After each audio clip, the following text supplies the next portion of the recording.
Gọvanọ Soludo ekwugo na mmụta bụ ọdịnihu nakwa ọdịmma maka ugbu a nke Anambra steeti. Gọvanọ Soludo mere ka amata nke n'oge mmemme eji wee nye akwụkwọ eji wee n'ọrụ nyegara ndị nkuzi dị 5,000 ewere n'ọrụ ọfụ maka ụlọ mmụta praịmarị nakwa nke sekọndịrị na steeti a. Gere akụkọ a n'uju.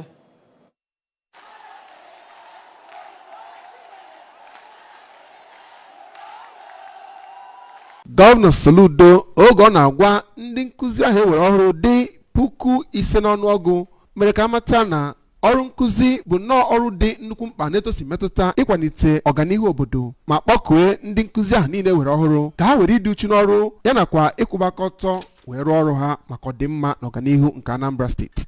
Ọganihu kwe ha nkwa ị na-akwụ ha ụgwọ ọnwa etu o si kwesị ya nakwa inye ha ihe ndị ọzọ ga na-agba ha ume iji mee ka ha rụọ ọrụ ha otu o si kwesị. Onye ji ọkwa kọmishọna nke okwu agụmakwụkwọ dị n'aka na Anambra steeti bụ ọkammụta Ngozi Chumude n'okwu nke ya kọwapụtara na otu o si wee họpụta ndị ahụ ewe n'ọrụ bụ nke mere ka ewere ndị bụ ọkachamara na ya bụ ọrụ nkuzi ma kpọkuo ha ka ha gaa n'ihu zụpụta ndị ga-abụ ndị jamatụ na mba ụwa site na ịrụ ọrụ ha dịka iwu nkuzi siri kwee.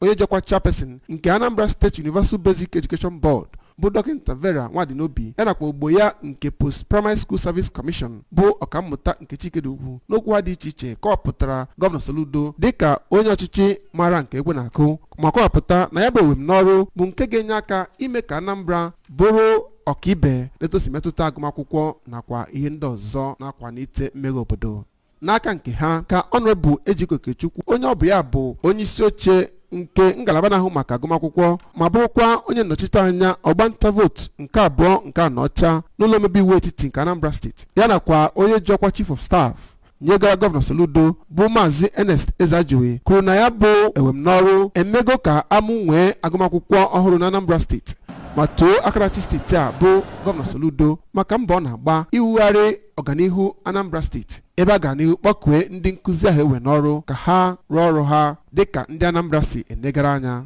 Igwe Emeka Ọnọra nke ọrụ ukwu nọrọ n'aka nke ya kọwapụta na Gọvanọ Soludo emeela ihe ịrịba ama pụrụ iche na ngalaba agụmakwụkwọ nke Anambra steeti ma mee ka mata na Anambra ga-eru uru ya n'ọdịnihu. N'ozi ekene ha ka Nwaada Adaba Onyeka ya nakwa Maazị Obed Nwokwu ndị kwuru okwu n'aha ndị nkuzi ahụ ewere ọhụrụ kenere gọọmenti nke Anambra steeti maka inye ha ohere ijere Anambra steeti ozi ma kwe nkwa ịrụ ọrụ ha dịka iwu siri kwee maka uto na ọganihu nke Anambra steeti.